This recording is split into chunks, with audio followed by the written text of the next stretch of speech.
El anhelo de una sociedad en donde reinen la justicia, la armonía y la concordia acompañan a la humanidad desde tiempos antiguos.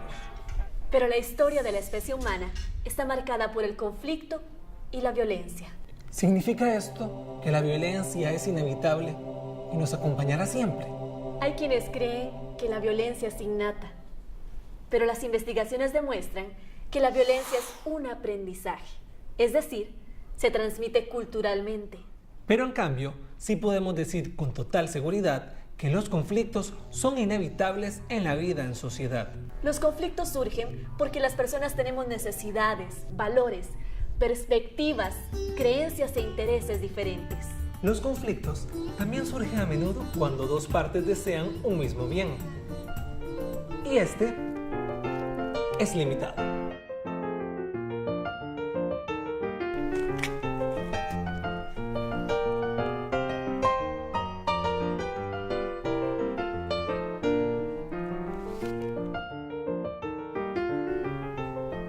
Si yo creo que algo es bueno y usted cree que eso es malo, estaremos ante un conflicto de valores o de creencias. El conflicto ocurre cuando dos o más personas, grupos de personas o estados establecen una relación de oposición porque persiguen fines que resultan incompatibles entre sí. No es posible la vida en sociedad sin que surjan conflictos. Pero conflicto no es lo mismo que violencia. La violencia es una de las formas como muchas veces se enfrentan los conflictos.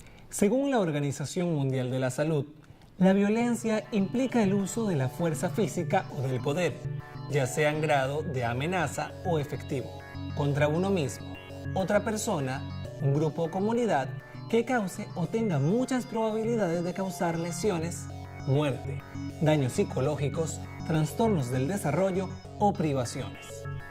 El empleo directo de la fuerza es la manifestación más visible o evidente de la violencia. Pero existen otras formas de violencia. La violencia también se ejerce cuando se impide a personas o a grupos humanos acceder a lo que necesitan para vivir con sentido de su propia dignidad. Esa es una forma de violencia menos evidente, pero más extendida. Y también encontramos la violencia en las ideas, costumbres y creencias que nos llevan a asumir que la violencia es necesaria o normal, lo cual no es cierto. Como fueron por muchos años las ideas del castigo físico para educar a niños y niñas, o las que permitían al marido golpear a su esposa. En definitiva, la violencia es un fenómeno complejo, con raíces muy profundas en la historia de la humanidad. Y con diversas manifestaciones en la sociedad que afectan a las personas en forma individual, tanto física como psicológica y emocionalmente. Por eso decimos que la violencia es un fenómeno psicosocial complejo. Y por sus consecuencias, la Organización Mundial de la Salud la considera un problema de salud pública. La violencia surge como consecuencia de los conflictos, pero no los resuelve, los agrava. Puede que una de las partes logre imponerse mediante la violencia, pero lejos de resolver el conflicto, esto lo agravará. Pues quien no obtuvo lo que buscaba, no renunciará fácilmente a ello, sobre todo si lo necesita para vivir. Y si ha sufrido violencia de cualquier tipo, es probable que además desee desquitarse por el dolor y el sufrimiento que le han causado. Es la famosa ley de Talión, ojo por ojo y diente por diente. Hasta que todos terminemos ciegos. De esta forma, aunque a veces la violencia parezca poner fin a los conflictos, los exacerba y los prolonga. Los conflictos sin resolver o mal resueltos permanecen latentes, a veces durante mucho tiempo. Incluso se transmiten de una generación a otra. Pero la violencia no solamente deja sin resolver los conflictos que la originan, sino que a menudo crea nuevos conflictos. Cuando los conflictos permanecen sin resolver, generan sentimientos de ira, rabia, frustración o impotencia. Y estos sentimientos son como bombas de tiempo que pueden estallar en cualquier momento. Muchas veces con personas que nada tienen que ver con el conflicto original. Y casi siempre con personas o seres más débiles físicamente o menos poderosos socialmente. De esta forma, la violencia tiende a reproducirse y expandirse en la sociedad, afectando a más y más personas. Como una especie de reacción en cadena, de la que todos somos parte. En nuestra sociedad encontramos manifestaciones de violencia en casi todas partes, como consecuencia de conflictos no resueltos. En los hogares, En las calles y los parques, en los centros de diversión y de recreación, en la vida política, en los medios de comunicación, incluso en las iglesias. en las empresas y los lugares de trabajo. Y desde luego, los centros educativos no son una excepción. En las escuelas y colegios encontramos distintas expresiones de violencia. Algunas se dan entre el personal docente y administrativo. Otras entre el personal docente y los estudiantes. Otras más solamente entre estudiantes, sean compañeros o no, sean del mismo nivel o de diferentes niveles educativos. Algunas pueden involucrar a animales. Algunas de esas manifestaciones de violencia se relacionan con conflictos propios de la institución. Otras son expresión de conflictos no resueltos en otros espacios. Por ejemplo, descargamos nuestra ira y frustración por un conflicto familiar con compañeros o con otros estudiantes. O nos desquitamos de la humillación que nos causa que en el barrio se burlen de nosotros, burlándonos en el colegio de alguien más. O descargamos la rabia por haber sido castigados en casa hostigando a alguien.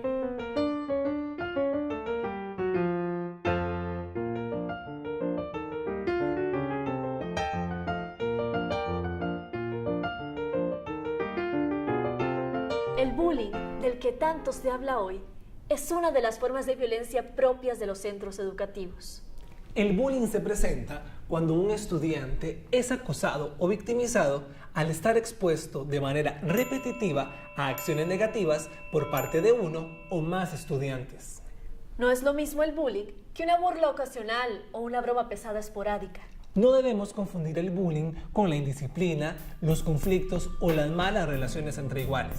El bullying es una forma de violencia propia de las instituciones educativas, que deja en quienes la han sufrido heridas emocionales profundas. El bullying se dirige normalmente contra personas que se encuentran indefensas, ya sea porque son más débiles o porque así se lo han hecho creer.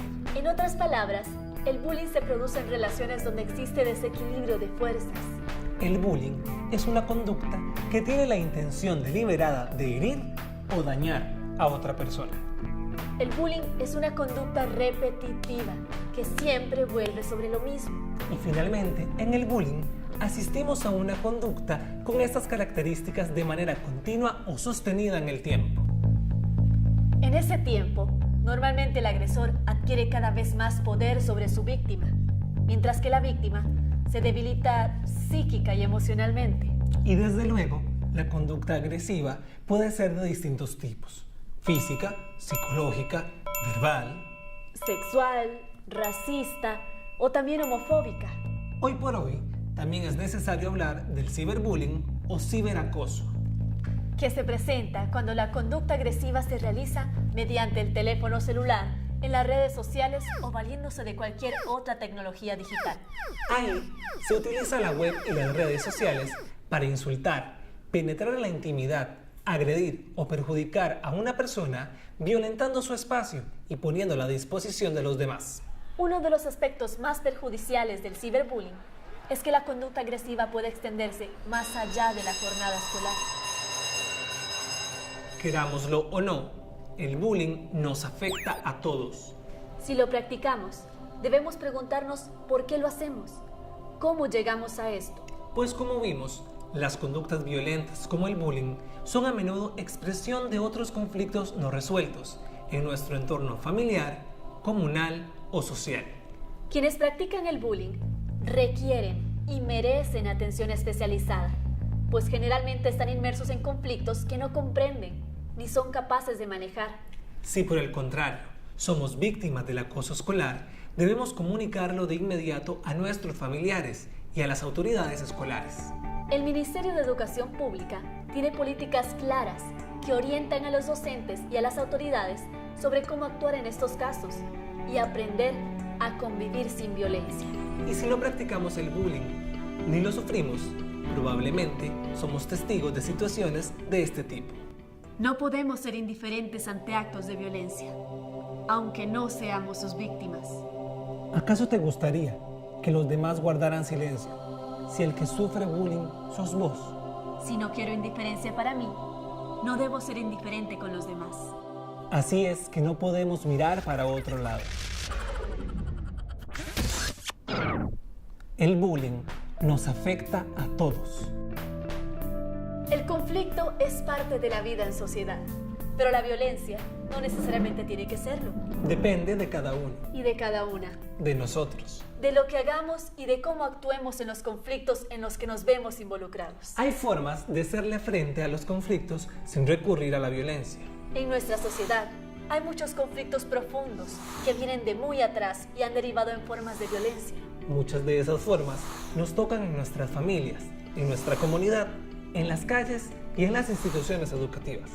Individualmente, no podemos detener la violencia delincuencial, Ni la violencia en las carreteras, ni la violencia que representa la pobreza de millones. ni la violencia contra las mujeres. Pero cada persona tiene la posibilidad de decidir si quiere hacerse eco de la violencia que nos rodea o si quiere evitar que ésta siga propagándose a su alrededor. Ese espacio de responsabilidad individual en el que decimos sí o no se llama libertad y nadie nos lo puede negar ni arrebatar. Como dijo el líder hindú Mahatma Gandhi, la no violencia es la mayor virtud. La cobardía de la violencia, el mayor vicio. La no violencia no tiene que ser predicada, tiene que ser practicada. La violencia se puede evitar. Existen distintas formas de abordarla, incluso antes de que estalle. Si los derechos humanos de todas las personas fueran respetados siempre, probablemente no existiría la violencia. Si en vez de una cultura de la violencia fuéramos educados en una cultura de paz, probablemente no existiría la violencia. Y si aprendiéramos a abordar y manejar los conflictos sin recurrir a la violencia, probablemente esta tampoco existiría. O al menos no estaría tan presente en nuestras vidas. Lo importante es que cada persona tiene un espacio para decidir si quiere hacerse eco de la violencia o contribuir con sus actos y palabras a detenerla. Pues como dicen por ahí, si no somos parte de la solución, somos parte del problema.